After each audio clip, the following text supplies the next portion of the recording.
Welcome back to another episode of the Any Given Day podcast. I'm Zach. That's Hunter.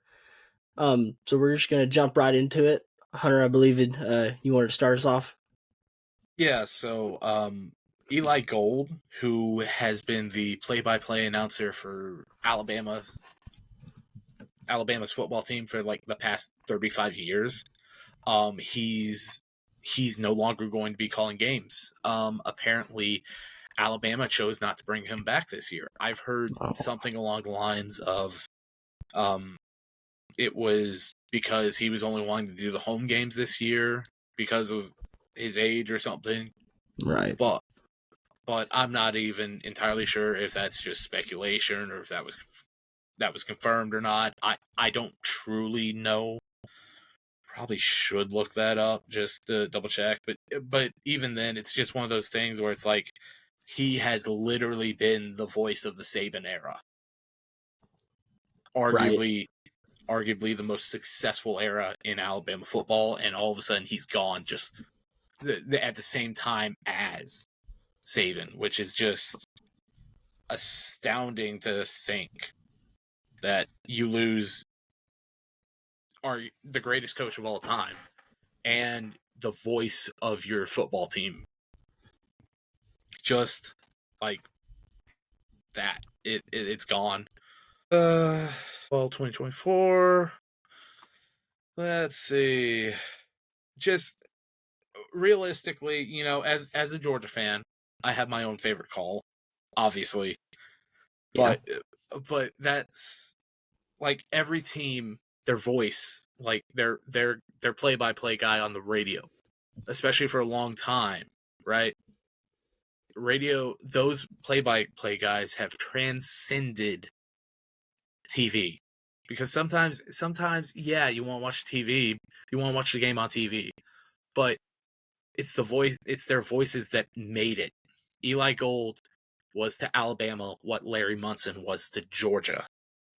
Right. So because you were asking, hey, who is Eli Gold? right before we started this. I ain't seeing anything so far about no.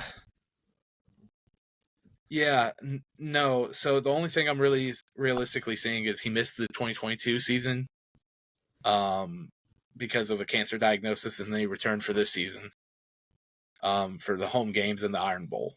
So yeah, I'm not really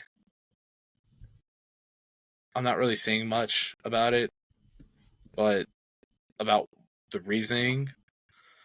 So unless he just wanted to keep that schedule and they were like, no. Right. I mean, like you said, the radio guys are the voice of the team.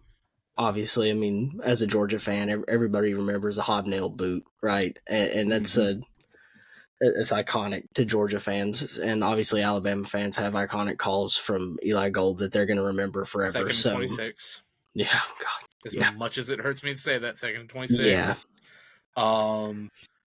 Iron Bowl this year, so yeah, which skin of their teeth they wanted. Yeah. So, obviously, with the cancer diagnosis and everything that he got in 2022, hopefully he's, going to get better, and obviously prayers up for him, and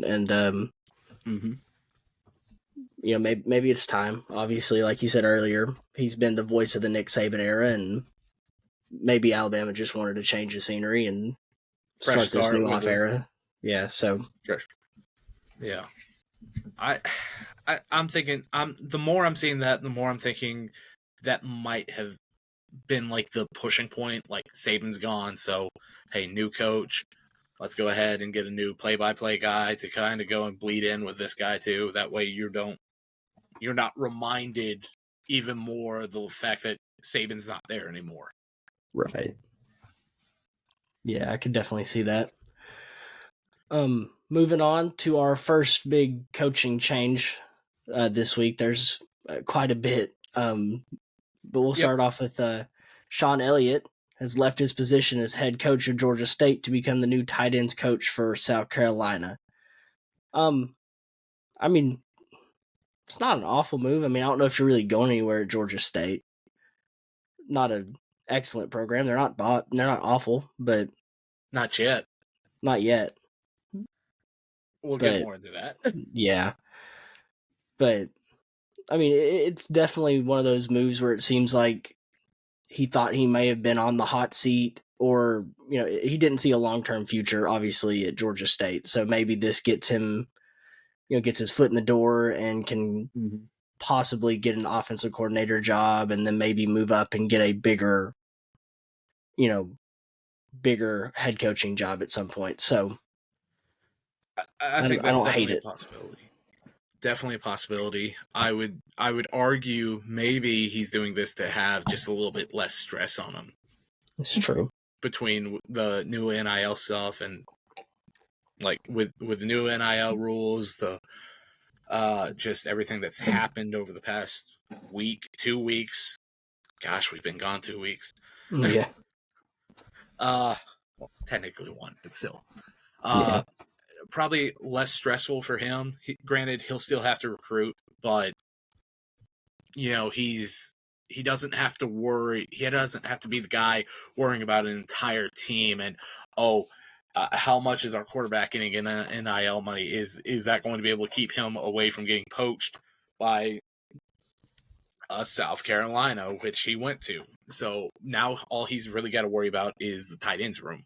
So maybe it's like you said, maybe he's trying to get his foot in the door, maybe get a fresh start. Maybe he's trying to not run away, because he would have left college if he's trying to run away from NIL. We'll see. Maybe it's a good hire. Maybe it's not. I don't know yet. Right. Because I don't know much about Sean Elliott. I'll be honest. I don't either. But the only small Georgia team, like the only team besides Georgia, like in state that I actually pay attention to, is the only other 2 teams I should say. Georgia Tech, because they're an enemy, and Kennesaw State, because I went there for 3 semesters. Right. Almost alma mater. Almost. Close. You almost made it. Not even close. It's all right. I went to college for a semester and then I dropped out, so don't feel. You made it longer than I did. I made it a full year and a half. Yeah. Let's go. Dang. But speaking of coaches getting away from college football, Brian McClendon, Georgia's wide receivers coach, former wide receivers coach, is headed to the NFL. He is going to be the wide receivers coach and co-OC for the Tampa Bay Buccaneers. And James Coley has been hired as his replacement. He's the new wide receivers coach at Georgia. So, again, we've talked about this before. Coaches seem like they're just jumping at the opportunity to get out of college football and go to the NFL. With the way the whole recruiting landscape is now, obviously with some of the news that's come out of Tennessee and Virginia, we'll get into that much later in the show, but it seems like coaches are just dropping like flies, getting out of here and going to the NFL. So I can't blame him necessarily. Like I said, with the way the landscape of recruiting is now, it's a 365 day year job. There is no off season in college football, even as a positions coach. So I can't necessarily blame him. You really can't. Plus, he's dadgum good coach. Always has been. He could have been a head coach. Let me rephrase that. He could have been a full-time head coach, because he's had the interim tag twice, if I remember correctly. I know he was interim coach between Smart and Richt. He was interim coach against Penn State for the bowl game, and I think he was also interim head coach for Oregon at one point. I think that was right before Dan Lanning got there. Yeah. I think on that last one. I'm not entirely sure. Can't remember off the top of my head. Anyways, he's a guy who could have been a head coach a long time ago. He's probably just waiting for the right job, and for all we know, that right job is in the NFL. So I think it's a great hire by Tampa. I think he might be trying to get away from the NIL stuff because of how it's going.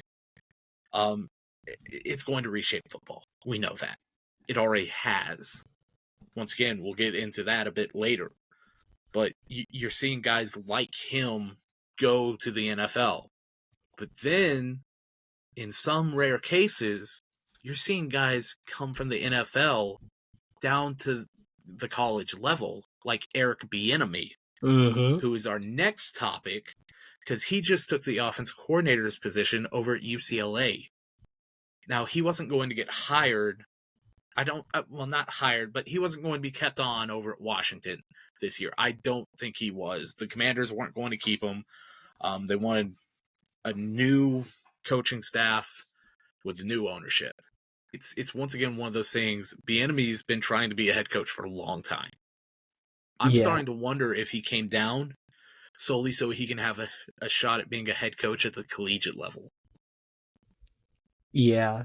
I mean, I remember, for last, 3 years before this year when he took the Commander's job, that he was always in conversations for NFL head coaching jobs, and it always seemed like it never worked out. Everybody's, oh, he's the guy, he's going to get a head coaching job, and it just never happened. So I don't know if that was an interview thing and he just wasn't great at interviewing or what, but that was always the excuse. He was a bad interview, just bad interview, and it's like, I don't know. That can't be the only reason, but I mean, I get when he was the Chiefs offensive coordinator, obviously that was an Andy Reid offense, and that's why he left, is to try and prove that he can run an offense by himself too. Mm-hmm. Didn't necessarily prove that. Commanders were pretty good on offense this year. I mean, relative considering the talent they had. I mean, Sam Howell looked good. Yeah, so partially. So I mean, maybe this is the move for him. Maybe this is the ultimate chess move. Maybe he's playing chess and we're all playing checkers, and he's just going to come down here and UCLA is going to somehow do good in the Big Ten, and he'll get a head coaching job in college. And then maybe he can use as a leapfrog to get to the NFL if that's what he wants. But, I mean, it's not a bad move. He's a good offensive coordinator. Yes, he is. Okay, so now granted this is career. Let me go ahead and just get the stat line from this year, because I'm intrigued by this, actually. I want to see what his stats were this year. Sam Howell stats, 2023. So, and the reason I say this is because typically you can see kind of the offense they're trying to run by how much the quarterback throws and how much yardage he got. So, Sam Howell had 21 touchdowns to 21 interceptions. Yeesh. But he was at 3,946 passing yards. Right. So almost 4,000 yards in the season. That's always viewed as respectable for a quarterback when they hit 4,000 passing yards. It means they've done their job in theory. So maybe I'll be interested to see how it goes. And before anyone goes and starts wondering about the recruiting aspect, not the last time. This isn't his first time at the collegiate level. Before he was over at the Kansas City Chiefs as their offense coordinator, he was offensive coordinator for Colorado. Before that, he had two different jobs in the NFL. Let's see, double check. I know one was with the Vikings, but before his first NFL stint with the Vikings in 2006. Okay, yeah. He was running backs coach for the Vikings 2006 to 2009, but then they added on assistant head coach in 2010. Then he went back down to Colorado, however that geography works, to be their OC for the next 2 years. From 2011 to 2012. But before he was over at Minnesota, he actually did have a stint over at UCLA. He was their running backs coach from 2003 to 2004. and then he was the running backs coach and the recruiting coordinator in 2005. So that means if he can remember how to do it, he knows how to recruit. So that's definitely going to be an interesting aspect to see with them, because if he can tap back into that, maybe UCLA maybe he can help them turn around. Right. Moving on. Obviously, we talked about Sean Elliott leaving Georgia State earlier. His replacement, Georgia running back coach Del McGee, is the new head coach for Georgia State. Really great recruiter. Obviously, doesn't have. I don't even think he's got any coordinator experience. No, he's always been in position. I say that. I don't think he's ever had a coordinator. I don't think he's ever been an offensive coordinator, but really, really great recruiter. Obviously, if you've looked at that Georgia running back room over the last couple of years since he's been there, it's been really good running back room. So, it's not going to be easy to recruit to Georgia State, but I do think he can steal a couple, big talents, out of the state of Georgia from Georgia Tech and Georgia. I think it'll be an interesting hire. It'll be interesting to see how he does as a head coach. I'm telling you, people are poaching these Kirby Smart coaching staffs. Yeah, and Fran not just Brown, new head coach at Syracuse, and now Del McGee, so he was assistant head coach for Georgia Southern in 2015, while also being running backs coach. The head coach at the time got let go, and then he was named interim head coach. So he has a little bit of head coaching experience. I mean, slight, but no, you're right. He was never a coordinator. Well, that doesn't really count. He was defensive coordinator for Greenville High School. See, my first time ever seeing Del McGee was across the sideline. Carver Columbus. He was the head coach for Carver Columbus while Isaiah Crowell was the running back over there. Mm-hmm. And he was number one running back in the nation. I was in 8th grade. They came up to Calhoun for the state semifinal. I think it was either state semifinal or the state quarterfinal. I can't remember. But, buddy, that was the most packed I had ever seen that stadium up to that point. I saw Penn State scouts. I saw like USC, like all these different guys, right? From all across the country, all there just to see him. Just to see Isaiah Crowell. So and I'll give him credit too, right? So Isaiah Crowell, he ended up going to Georgia, committing there, going there. I think he only lasted like a year or two there before he ended up transferring to South Alabama. I think it's South Alabama. I thought it was Alabama A&M. Maybe I'm crazy. Something It's an like Alabama school. Yeah, something like that. Anyways, I'll never forget. So Isaiah Crowell's very first touch of the game, he took it to the house, right? Scored the touchdown, and then it got immediately called back because he started yelling at fans and stuff, excessive celebration, right? Right. And so it ended up getting called back. And I'll never forget, most head coaches, especially in the high school setting, are like, whatever, we'll pull him aside, we'll tell him, hey, don't do that, but he'll still be out there. Like, but we'll wait until after that. I'll never forget, Dell went and pulled Isaiah out of the game and sat him for the rest of the drive. I kid you not, we didn't see him for the rest of that offensive drive. I don't think he got in the next drive either. Like, he benched him. He didn't tolerate it. So, I'm excited to see him finally get a shot at being a head coach. And plus, in that Atlanta area, he knows what he's doing because of those connections from when he was a head coach. Yeah, I definitely think he has potential to do really great. And I think he can, like I said, he can recruit with the best of them. So it'll be very interesting to see what he does at Georgia State. I don't think it'll be long till he's a Power 5 head coach. I'll say it. No. If Yeet he on has a that. good couple of years, yeah, if he's got a good couple of years at Georgia State, I could definitely see somebody taking a shot at him.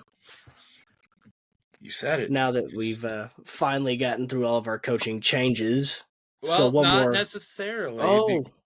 You're right. I Because apologize. because Shoot. we are doing this at 12:25 at 25 minutes past midnight on February 26th. Yeah. So, and Josh Crawford is apparently the heir to be for the running backs coach over at Georgia. That is a guy who graduated from Moorhead College, got his master's over at Georgia, and I think he got another master's over at Valdosta State. Either way, he's been the wide receiver coach over at Georgia Tech for the past few years. This is a guy who's got a lot of in-state connections. It's a typical Kirby Smart hire. You know, some people have heard of him, not that many though, and you're going to see him go and he's going to be another little magical hire that Kirby makes that's just going to keep it going. Yeah. You know? Yeah. That gear broke. Here's a perfectly working one. Just right. Keep the machine going. I mean, like you said, it's a typical Kirby Smart hire. It's getting the dude that can recruit and can recruit really well. So it'll be interesting to see how he does and how he fits in, if it's going to last or if it's going to be one of those 1 or 2 year things and he's off to something bigger and better. Not that there's much bigger and better. So because look at Fran Brown, look at Brian McClendon, look at Dell. Now, granted, Dell, taking it back to him, stayed at Georgia a lot longer than a lot of people thought he would. Yeah. So that was... Anyways. Yeah. So now that we're through all the coaching changes, we have one more coaching topic to go over. Steve Sarkisian has just gotten a big contract extension from the Texas Longhorns. So I'm going to read all this out. Good luck. So he'll be paid $10.3 million in 2024, and then after that, it will begin a new 7-year agreement running through 2030. His salary is set to increase by $100,000 each year of the deal, topping out at $10.9 million in 2030. The deal also includes 2 cars for Sarkisian to use, 20 hours of private aircraft flight time per year, club membership, and a ticket allotment for all Texas games. Within the contract, he's eligible for $1.85 million in annual performance incentives, $1.25 million of which can be achieved by winning the college football playoffs. I want to add something on, just so they're not thinking that he's going to go and getting lap dances by Pole Assassin and her pet monkey. It's not a nightclub; it's a country club membership. Yeah. So, hey, Pole Assassin is part of Texas lore. Okay, we've got to bring that in. Country club membership, folks. Country club. Get your minds out of the gutter. Not a nightclub, not a strip club. Country club. Country club. With all that being said, though, I mean, what do you think about this deal? I mean, I don't hate it. It's smart. They were just in the playoffs, so it's a very smart deal. I will, however, say you saw a lot of people on Twitter going and knocking it. Oh, he's Jimbo 2.0 and all this, and it's like they're trying to compare it to Jimbo's A&M contract, where Jimbo got $76 million fully guaranteed no matter what with the buyout, whereas I think the total of this contract altogether is going to be around like $74 million once all is said and done. And then if he gets fired and they have to buy him out, he's only getting 70% of the total. So that's already a whole lot better than Jimbo's. Second off, Sark's already proven that he can get to the playoffs with this team, right? Jimbo was coasting off of. I'll say it because it's something my dad's believed. It's something I've believed for a long time. Jimbo coasted off Bobby Bowden's success. If Bobby Bowden had been there in that year, Florida State still would have won. Oh, absolutely. So I'll say that. Jimbo only has that national title because Jameis Winston gifted it to him. That's crazy to think about. Yeah, it really is. Yeah, when you think about it, Jimbo really never had any success on his own. No, that was a bad contract for A&M. And if he ever hears this and he gets mad about it, you know what I want to say to him? What? Go light your Christmas tree on fire. Scared nobody, man. You know that. I know.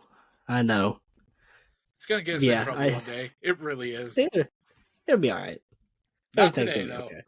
Not today. No, I mean I like the contract though. Like you said, he's already proven he can get to the college football playoffs. He's a hell of a head coach. I mean, he's proven over and over again he knows how to coach and he can win in those big games. So it's smart for Texas to lock him up. Next year's probably going to be a little bit of a struggle, but not too much. They're replacing a lot of talent on offense. Obviously, losing A.D. Mitchell, Xavier Worthy, Jatavian Sanders. I don't know why I wanted to say Jonathan Brooks. Is Jonathan Brooks? Is he a senior? Running back? Yes, but they have Cedric Baxter. They had that other kid. Yeah, freshman. Or was a freshman. Is it CJ or is it Cedric Baxter? I think it's Cedric Baxter. CJ Baxter. I don't know. I think it's Cedric. Let me double. We're doing a lot of double checks right now, and I'm so sorry, y'all. It's 12:30. You'll have to forgive us. It's CJ Baxter. CJ, okay. Yeah. I was thinking Cedric Benson. That's who I was thinking of. Yes. And CJ was like the number 1 running back in his class. So yeah. So not too much of a fall off at running back. He did really well last year. So plus they got red and blue back there. What did you just say to me?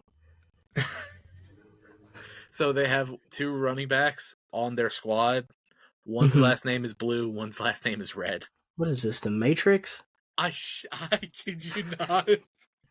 Now, granted, I actually don't know their years, so for all we know, they could be back. But good Lord, or they could be gone. But it was. I saw that. I was like, that's funny. Jaden Blue and Savion Red. That's awesome. Okay, that's awesome. It really is. I'm not getting any 4-star running back 2022 class for Jaden Blue. Okay. And then Savion Red is your running back this last year. So they'll be back. They're gonna have red and blue. Red blue at Baxter. All right. They're gonna be running it back next year. All right. The hilarious thing is it's going to be red versus blue in any camp. I haven't watched that show in forever. Oh, it's about the only good thing that Rooster Teeth still has to the name besides Death Battle. Oh, I'm going to have to go watch that when we're done. All right, to get back on topic. Moving on. Next topic. Obviously, everybody's pretty excited. I know we are. That EA Sports College Football is going to be coming out this year. Mm-hmm. Screw all the haters who say it's not coming out. It's coming out. They've announced it. Get over yourself. Okay? I'm going to whip you with Kennesaw State's wing tee. You ain't whipping nothing. You ain't whipping nothing.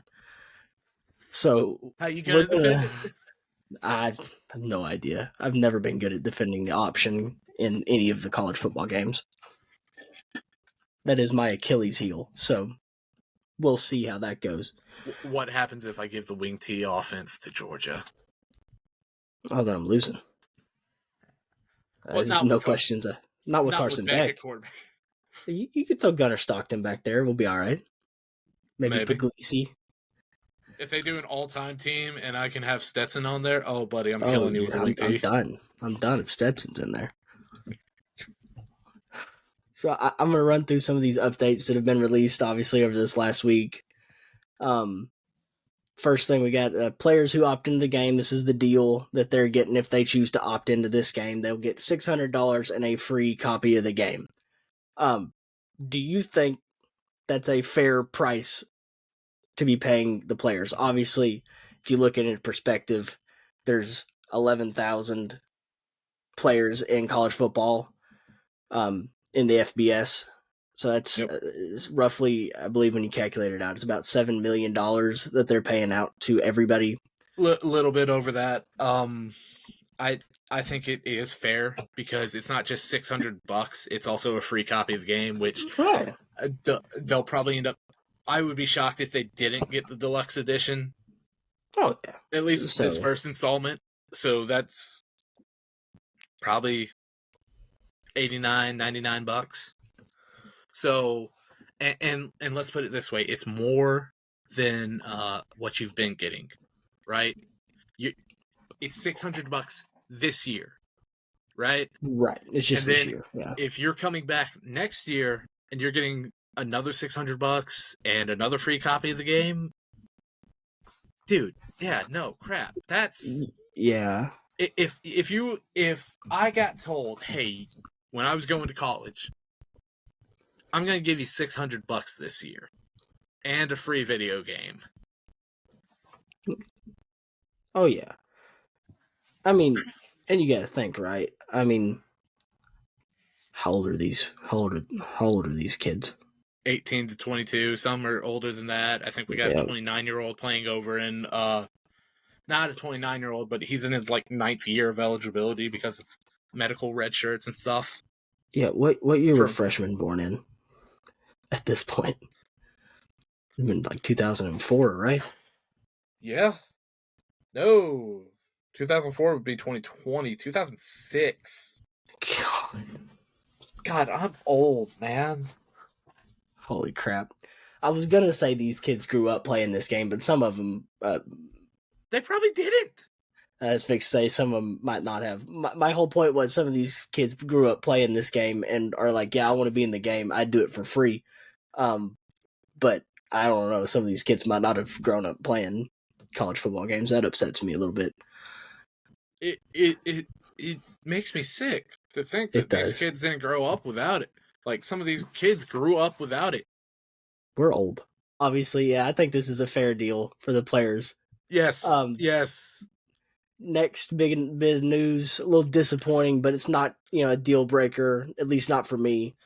Coaches won't be in this year's release, so you won't be able to see Kirby Smart, Lane Kiffin. You won't see them in the game this year. Saban, yeah. Possibly coming next year. It's not official. Nothing's been announced, but not a deal breaker for me, anyways. No. I will say I would like to see Saban on either the cover of it or the deluxe cover, one of the covers. Yeah, because he's a GOAT. Yeah, and I would like to see like a GOAT edition with Saban on the cover. Mm-hmm. Now, granted, if they show, like, if they have it set, like some of them, like some of these created ones you've seen on Twitter or something, where it has him holding all of his trophies up, I cannot wait to see that one picture of him in the little corner with the purple and yellow shirt on. Because it's going to be the one thing just like completely, oh yeah, he was at LSU. And if they just put another little picture of him over at Michigan State. As they said, don't forget Michigan State now. Don't forget Michigan State. Greatest defensive back in Kent State history right there. Oof. Talk about way back in the day. He had a lot more hair then, too. Yeah, he did. Yeah. But next big thing, some of the announcers and obviously College Game Day has been announced, so a lot of them have announced that they will be in the game. The people that have announced it so far, Chris Fowler and Kirk Herbstreit, they're going to be calling the games in the game. Then you have David Pollock, Reese Davis, Jesse James Palmer, and Desmond Howard. It's going to be your game day crew at the very least. Shouts out to David Pollock. Nah. No, David Pollock is a real one. All right. Yes, David but Pollock all the way. they would have been super real to have both of them in there. Yeah, and they might. I don't know. Pat McAfee hadn't said anything. So Exactly. who knows? He's on vacation right now. He ain't announcing nothing. Exactly. That man's hiring a kite. Of Cloud 9. He's at Cloud 10 right now. He is at Cloud 10 right now. I think, if I remember correctly, all 134 FBS teams are in, and they've been talking about actually having FCS teams in like future installments as well. Yeah. So yeah, the FCS teams won't be in at launch. It could be an update later this year. It could be next year's game, which is fine. I mean, it'd be cool to have FCS teams in there because I don't know if you remember, but playing NCAA 14, you're making the schedule. You got to play FCS East or FCS Northwest or something like that. So it'd be cool to be able to play an FCS team and it be a real FCS team. But again, not a deal breaker. yeah, I'd really love to smack Mercer around. Wouldn't you? Who doesn't like smacking Mercer around? No offense to any Mercer fans. Sorry, we Truett. love you. Oof. He's an alum. Is he? Yeah. That makes it even better. No, I actually... We'll get into this later. but they... You know how, like, all these collectives are having their, like, beers come out? Mercer's got one. Pretty good. Is it? Yeah. I'm gonna have to try. Easy Ale is what they called it. It went Easy down Ale. real easy. Oh. Hence the name. Yeah. No, it was good. It was good. Liked it. Interesting. Might be my new favorite. Old Toby. That's what it's called. Last little bit of news. It's called what? Old Toby. It's like named after their clock tower or something, I think. Interesting. I'm sorry if I'm completely wrong on that and I've offended any Mercer alums. Oops. I don't think I am, though. It had a picture of a clock tower, so I assume. Last little bit of news on the college football game. All the bowl games will be in the game too. So what I'm hearing is I get to eat a giant Pop-Tart whenever I get to play in the Pop-Tart Bowl. That's all I want. If we do not get to send the Pop-Tart down the toaster that he wants to go down, it is not malicious. Right. It is his dream. So that the players can eat him afterwards, I will riot. I just want to be in like 2032 in my dynasty and have my randomly generated quarterback eating a Pop-Tart after we win the Pop-Tart Bowl. That's all I want. It's all I want. It's all we want. All we want is to eat Pop-Tarts. Isn't there a Duke's Mayo Bowl too? Yes. Oh, I need a player covered in mayonnaise. Since coaches won't be in the game. It's the coach that gets dumped in. I mean, I wonder if there's going to be a random dude that's supposed to be your coach on the sideline. He just gets dumped with a bucket of mayonnaise. Oh, that would be awesome. Glorious. The possibilities are endless, folks. The possibilities are endless.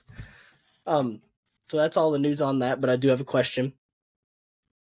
Who do you think is going to be the cover athlete?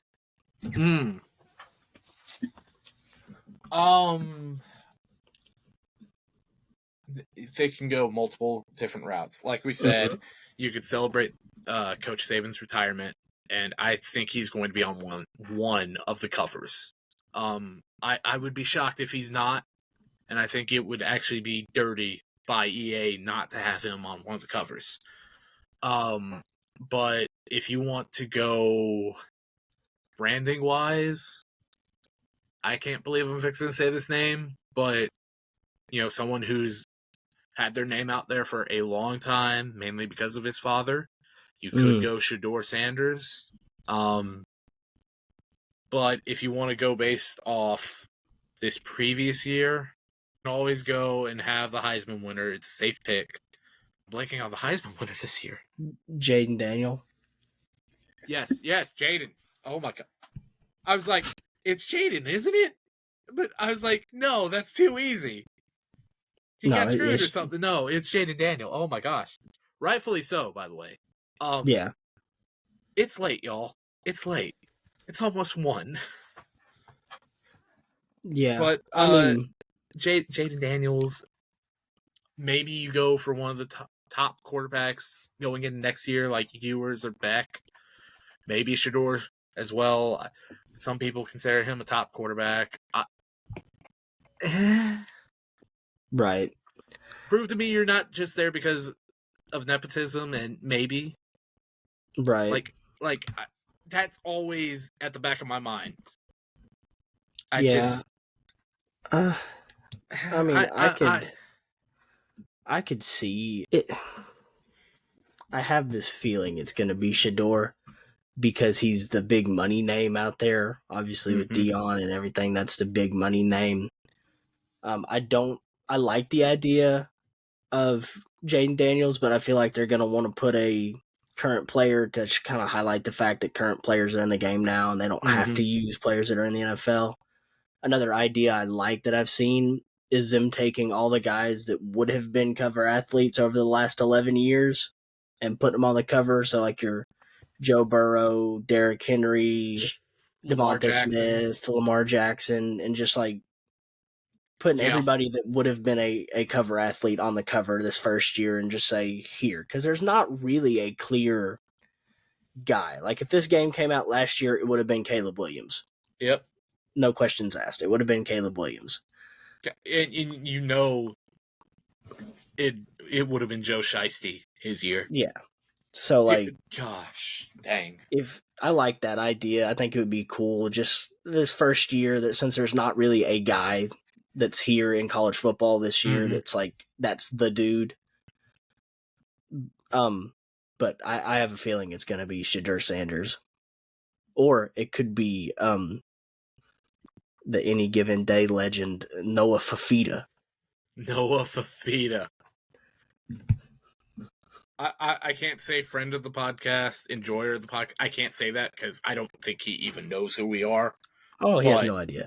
But our number one QB, Noah Fafita. Noah Fafita. He's QB number one for this podcast. I'll say it. And I love Noah Fafita. I do too, but I love Noah Fafita. He's a legend. Is a dog. He's got that dog in him. Dog. All right, moving on. I'll let you take this one because I have no actual knowledge about this other than the bare minimum basics. Okay, so Tennessee and Virginia have won their. So this is kind of more serious news. Reshaping of the college landscape, everything. This happened. This would have been part of last week's episode, but everything happened, and we went in to an impromptu break. Anyone who follows Twitter knows. But Tennessee and Virginia, they filed an injunction a month or so back, temporary restraining order against the NCAA. If they had won that, which they have won their initial injunction. Now, they're going to go further into it later. If they won the actual lawsuit, I would be shocked. I do not see them actually winning the lawsuit. But they've won their initial injunction of the temporary restraining order. What that does is in both the states of Tennessee and Virginia, that means that the colleges in those states do not have to abide by NCAA rules. That means that if Tennessee said, hey, we will pay you this much money, and they can openly state it right now, like, especially to in-state recruits, or if they have a recruit come up and officially visit them from out of state, say from California, they came all the way, like Nico did, and they're like, hey, we will give you this much to come over here and play. And here's the contract. You sign it right here. This guarantees it. Just to come here. Right. Then they cannot get in trouble for it. Yeah, so I believe I was reading some. Like I said, I know the bare minimum on this, but I believe I was reading something. They can openly tamper as well now because of this. They can contact anybody on any team in college football and not get in trouble for it. They can call Carson Beck, Carson Beck's not a great example, obviously. As long as their guys are not out, like if they're in the state of Virginia or Tennessee when they make those calls, they should be free to do it. But I mean, they could call Travis Hunter and say, "Hey, we'll pay you $15 million to come play for Tennessee," yeah, and not get in trouble for it. it's And they can get caught in everything. yeah, McDonald's bags and alls, and they will not be able to be stopped. the thing about this is now it's basically forced the hand of every other state to have to follow suit, or else they're going to fall behind. Because now, like you said, any school in Tennessee and Virginia can just go, "We're going to pay you this much to come here, and you're here." But somebody like a Georgia or an Alabama or a USC can't without getting in trouble theoretically right now. Or you see the other coaches like starting to like kind of conglomerate against this, and because you think these coaches want to deal with that? You think any of these head coaches want to deal with that? Why do you think Nick Saban just retired? Because he didn't want to have to deal with this. This isn't I don't know if Heupel's crazy or not. I don't know if Virginia and Virginia Tech's coaches are crazy or not, right? What I do know is that if this were to happen, and this were to actually, like, and people were to actually invest in their schools, if you were to take some of the alums from Vanderbilt all of a sudden, like, oh, we can do this now? I guarantee they're sick and tired of seeing their football team lose. And I guarantee a lot of them have a lot more money than people let on. All of a sudden, we could see Vanderbilt as a top 25 team consistently, which is stupid and scary to think about. Yeah. Just because of how this works. Because they're in Tennessee, people. They're in Nashville. I know we tend to forget about them because basically they're keeping the rest of the SEC's grades up. Right. But they're in Tennessee. They don't have to abide by the rules either. Virginia Tech does not have to abide by the rules. Virginia does not have to abide by the rules anymore. That's gone. And the rest of the coaches across the country, you know Kirby Smart's not going to like this. No. He does not.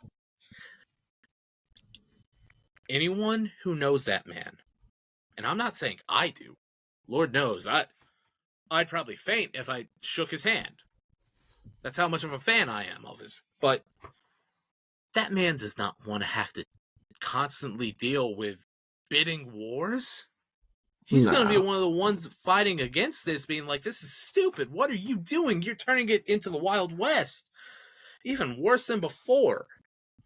And I see all these fans on Twitter, oh, this is an amazing win. No, it's not. No, it's not. When Tennessee comes in and they're throwing the checkbook at one of your players, and then you're like, what the heck just happened? You're not going to think it's amazing then. Yeah. It's getting crazy. I mean, obviously we talked about this a couple episodes ago about if this came through, it was going to change college football as we know it, and it's started. Obviously it's not over yet, and the NCAA can still win the overall case. But as for now, Tennessee and Virginia can do pretty much whatever they want. So, fun. College football is being destroyed, and there's nothing we can do about it. Yep. All because of NIL money, which, like I said, these guys deserve, like I've said before, these guys deserve to get paid. Yes. But the NCAA should have been prepped for this a long time ago. Yep. You always have a doomsday scenario. Yep, and they definitely did not prepare for it. Up next, some crazy news. Not as crazy as what we just talked about, but some crazy news. FSU is now negotiating with the ACC. The ACC has decided that they're willing to negotiate now for FSU to leave the ACC, which is probably going to be followed by more. Clemson, Miami, North Carolina. Miami. Yeah. I mean, Virginia Tech. I mean, I can't. It's getting crazy. I can't officially find it anywhere, but I'm thinking that I saw where they might have amended the lawsuit, dropped that lawsuit, and picked up a new one with some of those schools joining in.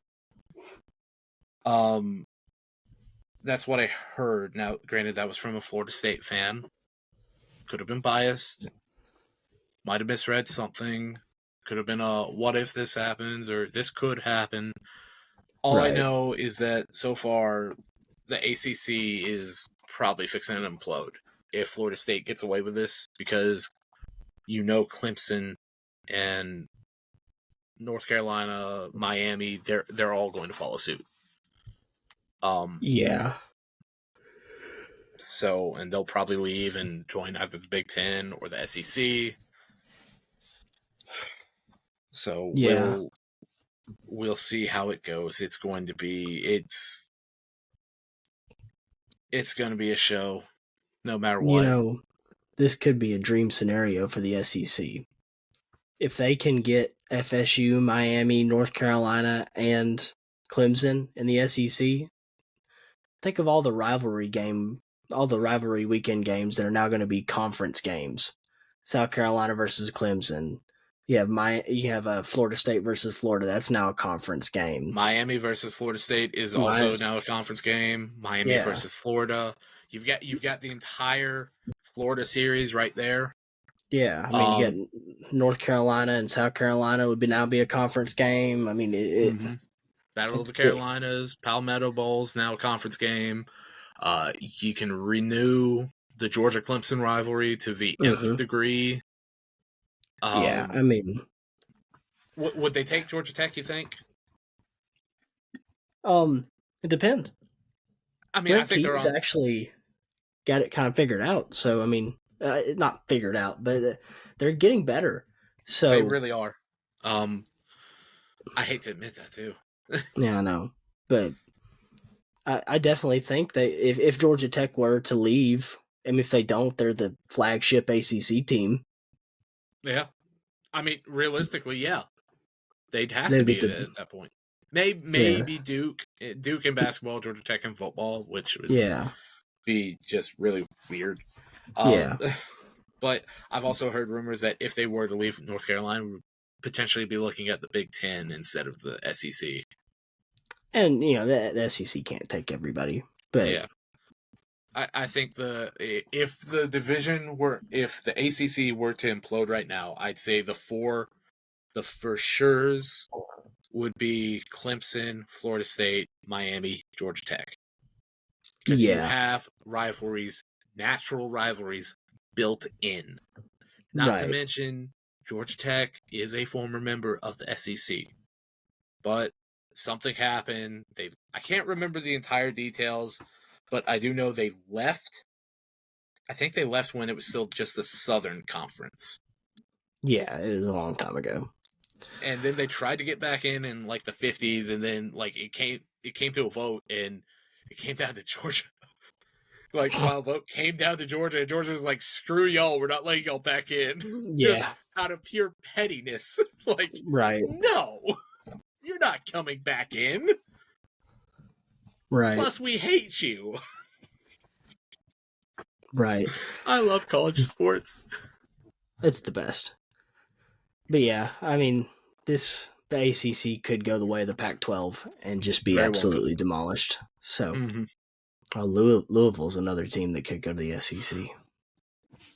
Louisville and Kentucky could be huge too. Oh, basketball. And huge in basketball too. Oh, goodness.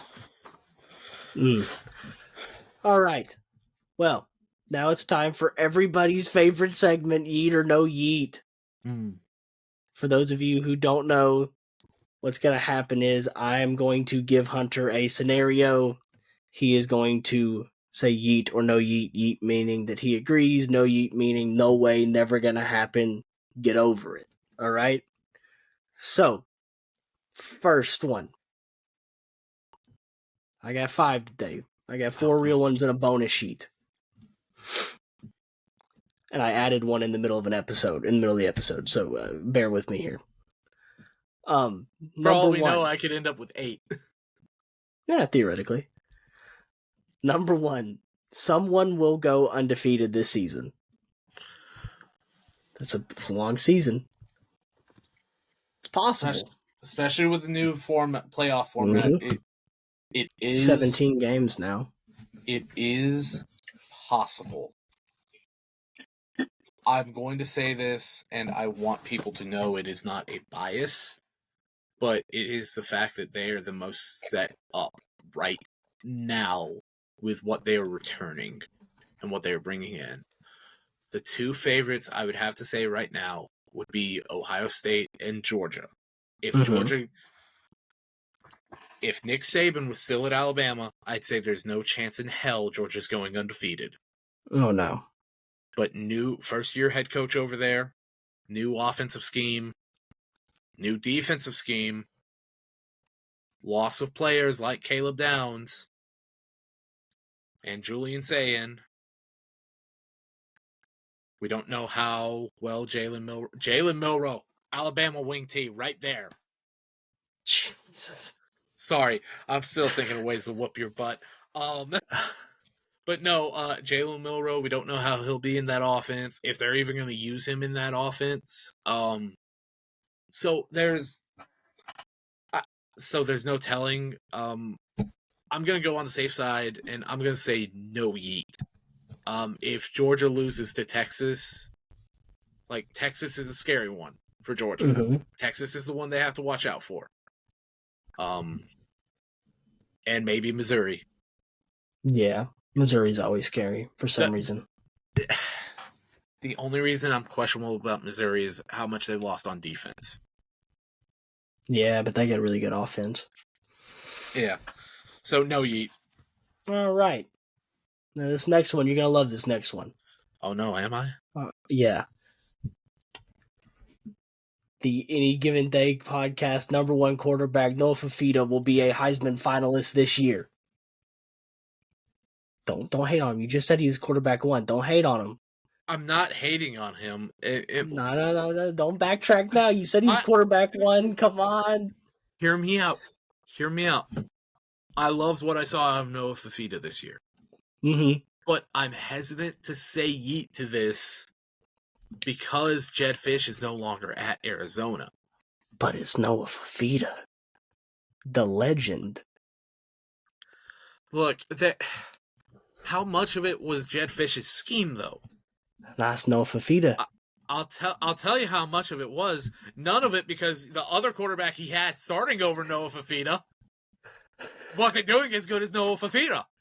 Of course I'm saying yeet to this. Did I have you? Did I actually make you think I won? He's won. I had a whole apology to Noah Fifita ready. I was prepared for you to know yeet that, and I had a whole apology prepared. I'll say it right now. Yeet all day. And knowing my luck, he's not going to end up as a Heisman finalist now. But I will not hear it. He will be a Heisman finalist. I will die on this hill. Noah Fifita's QB1. Man, most people are worried about the presidential election in November. Not me. No, I'm worried about getting Noah Fifita to the Heisman finals. Listen, we are campaigning hard for Noah Fifita to be a Heisman finalist this year. Trust me. This man's a legend. Now move your Fifita and vote for him. I'm sorry. Look, the pun just came out. It was beautiful. I loved it. All right. Maybe I can workshop it a bit, but just a little bit. It's still. It was a nice start. Nice start. Number 3, Oregon will have a quarterback controversy this season. Obviously, they got Dylan Gabriel. They also have Dante Moore. No, you don't think so? You think they're going to start Dylan Gabriel? Because Dylan Gabriel came in first. And I guarantee you, Dan Lanning, the guy who worked under Kirby Smart and Nick Saban, yeah, he probably told Dante Moore directly, like, hey, look, this year you're coming in to learn the system. Okay, you're going to sit another year, but, you'll be the guy after him, and we will get you into the NFL. I guarantee you it was something along the lines like that. You don't think Dante Moore will come in there and push Dylan Gabriel for the job? I think he'll push him, but I You don't think think he'll win him though? I don't think he'll take the job from him. I think you don't think it'll get close enough for Dan Lanning to have something to think about though? I see the doubt in your eyes. No, not really. You don't think so? No. Okay. I'm pretty sure he's going in there with a full understanding. I'm sitting this year, Okay. but I'll be competing for championships at Oregon. That's fair. I could see that. I could definitely see that. All right, now this next one's gonna take. I'm gonna have to preface this. So obviously the playoffs format, right, for the college football playoffs, the new format was announced for the next 2 years, I believe. Yep. It's what, 5-7? Yep, 5-7. Highest rated 5 champions. Obviously, the SEC and Big Ten are pushing for no automatic qualifiers, just top 12 teams, right? And really, if you think about this, right, they have all the power because, the best teams, realistically, apart from a few, are in their conferences, right? Yep. So, assuming they don't get their way, the Big Ten and the SEC will leave the NCAA and the college football playoffs and start their own super conference with their own playoffs and national championship. When? And whenever the new format comes out, if they don't get their way. Obviously, we get the 5-7, then they're going to have a new format again in like 2 years. If they don't get their way, because they hold all the power, right? If they don't get their way, you know how easy it would be for them to just say, you know what, we'll just leave, start our own thing. Then whoever's playing in the actual college football playoff national championship, if they win it, it's like, well, does it really count because they didn't play against Georgia, Ohio State, Michigan, Alabama, Texas? You don't think so? Because you think they're going to get their way? The people in charge of the college football playoff format, I'm doing everything I can to make as much money as I can. Mm-hmm. If that means I have to appease those 2 power conferences, yes. So, no yeet. See, this is the same thought process I had. I was talking to my dad about this the other day because we were talking about the new playoff format. And I said, obviously that's what the Big Ten and SEC want. They won't just top 12 teams because then they're going to have 6 and 6, and it's going to be SEC versus Big Ten. Generally, maybe another team gets in there, but if they don't get their way, they could just leave. And then they hold all the power. Because, like I said, generally, your Michigan, Ohio State, USC, Oregon, Georgia, Alabama, Texas. That's if you don't have a playoff with those teams, is it really a national championship? Exactly. So, if the Big Ten and SEC say, we'll just start our own conference if we don't get our way, do they really have a choice? But to say, listen, we'll give you what you want. I agree with you. I just wanted to hear your thought process on that. I was sitting there, I was thinking, give me a time frame at least. And you were like, 2 years? And I was like, 2 years from now? No. And I was like... you could see it eventually, but... Maybe, but it's like... Not in 2 years. The people who produce the playoffs, they're not going to let a money draw like that go. No. They'd be stupid if they did. What are you going to get to fill that slot? WNBA? That's losing money. Right. Sorry. That was dream scenario here, right? Big Ten, the SEC leave the NCAA, right? Obviously, ESPN's got the rights for the college football playoffs. Gary Danielson and CBS get the rights to the Big Ten SEC National Championship, and we get to listen to Gary Danielson call a national championship. Nightmares about that tonight. Friend of the podcast, Gary Danielson. He's not a friend of the podcast. He doesn't know we exist. No, he's a friend of the podcast. I hated Gary Danielson until this year, and I went, oh, is this what it's like to be an Alabama fan? Because for some reason, Gary Danielson decided to start liking Georgia halfway through the year. It felt nice. It And felt then nice to halfway watch through the it. SEC championship, it was back to the normal. Yeah, it was fantastic for like half a season. I loved it. I was like, oh, this is what Alabama fans have felt for like the last 15 years. It will be interesting to see how he handles the Big Ten, which he's actually graduated from Purdue, not Purdue. So he's actually Big Ten. He's Big Ten alum. It'll be interesting to see how he handles it. I think I remember seeing him say somewhere that it was definitely a different offensive style up in the Big Ten compared to the SEC. Just a little bit. Just a little bit. Just a little bit. Just that Rutgers versus Iowa game is gonna really suck to call. Oof, you ain't kidding. All right. Last yeet, bonus yeet. All right. I will win our head-to-head competition this season. Yeet. Yeah, I could have told you that. No yeet. I could have told you that. There ain't no chance. You should have. No, maybe there is. I don't know, but I'm not going to say you are. I don't think there's a chance, to be completely honest with you. Reigning, defending champ. Yeah. It was a fluke. That's the most offensive thing you've said on this podcast yet. It was a fluke. It's like the Dodgers winning the World Series in 2020. It was a fluke. You best not be calling my win a Mickey Mouse win. It was. You know it's not a Mickey Mouse win. You know it's I was not prepared. No, I wasn't prepared. It's a Mickey Mouse win. You were as prepared as I was. I had a kid. I had a child in the middle of the season. Not my fault. Technically my fault, but not my fault. At the start of the season, you're the reason why we got delayed for 2 episodes. That's not my fault. See, if we had those first 2 episodes, I would have won. It's Evan's fault. Yes, but see, if I had won the first 2 episodes, if we had the first 2 episodes, I would have won easily. You know what? I'm going to throw you a curveball right now. It's going to fold you like Spencer Strider's new curveball. Okay. Can you believe he's throwing a curveball this year? He was already, oh my gosh, he's going to dominate.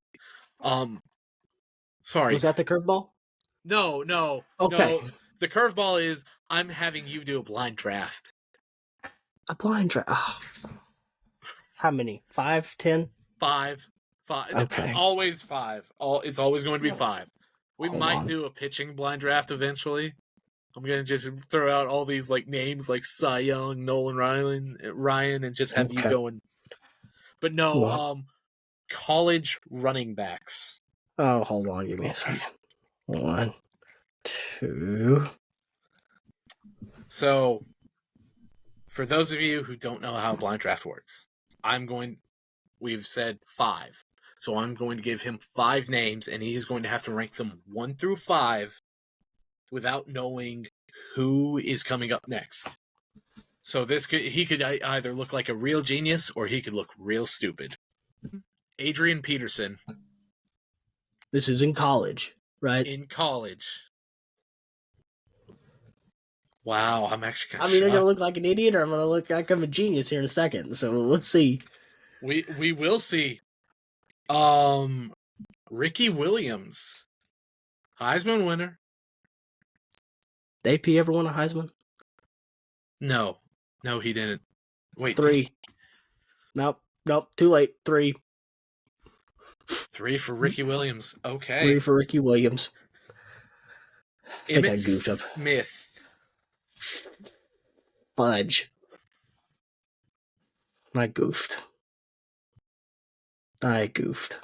You've only got 3 and 4. You've got 1, 2, and 5 still open. I goofed.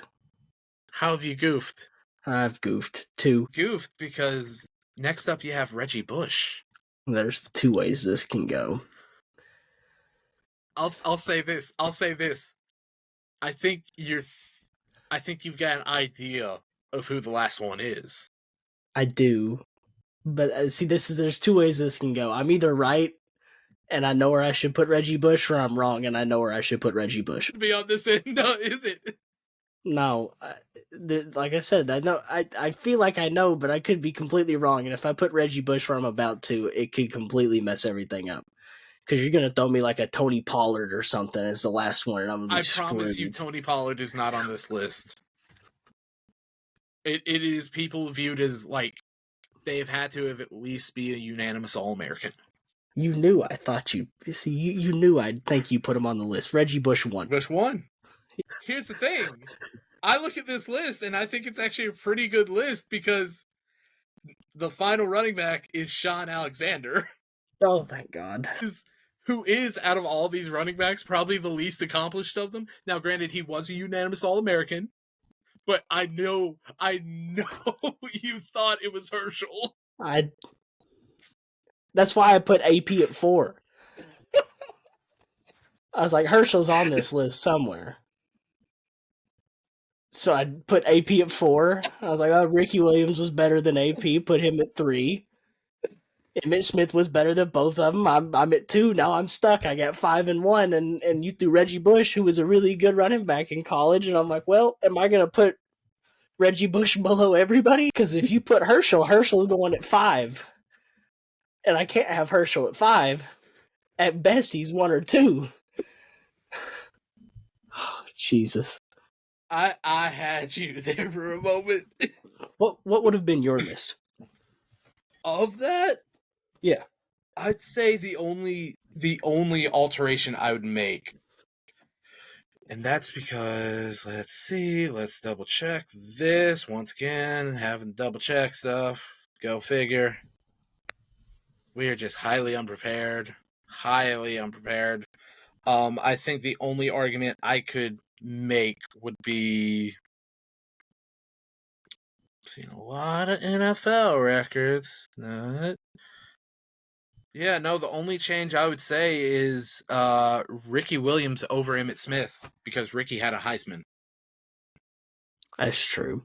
So, but I was stuck because I couldn't put Emmitt behind AP. No, you couldn't. And I feel like Emmitt and Ricky could Ricky had Ricky had a Heisman, but Emmitt Smith wasn't shabby either. So Emmitt Smith had the better consensus career between college and NFL. Ricky's career was derailed because they didn't remove pot from the drug testing pool. Right. Say what you will, that's the only thing that bogged down his NFL career. That is right. Because if that does not happen, then suspensions quit. Or not suspensions quit. Then he doesn't get suspended, and he might have a great NFL career at that point. Yeah, we don't know. We never got to see his full NFL career because of something that arguably should not be on the drug testing pool at this point. Let's just be honest. So all in all, just to reiterate for everyone, Reggie Bush at 1, Emmitt Smith at 2, Ricky Williams 3, Adrian Peterson 4, Sean Alexander 5. All right. That's a pretty solid list, if I do say so myself. Hey. Skills. All right. Skills. You were freaked out there for a second. The only thing that saved me was I was like, nah, he knows that I'm thinking he put Herschel on this list, so he didn't put Herschel on the list. Reggie Bush won, let's go. All right. That's the only thing that saved me. Was me knowing that I had a feeling like, no, he thinks that I think that Herschel's, he thinks that I know that he knows that I know. All right. But I know that you know that I know. So I put Reggie Bush at 1. Hey, props. You did good. All right, everybody. It was an awesome episode. Don't forget to like, comment, subscribe, hit that notification bell. Stay updated on all of our different content. And yeah. I'm really scared Bonner this time around. I really scared him this time around. I'm proud of myself for it. But that being said, remember, ladies and gentlemen, to hit the like button, hit the subscribe button, hit that bell for all of the notifications. And remember, on any given day, anything can happen on any given play. We'll see y'all next time, and remember, I'll be a huckleberry.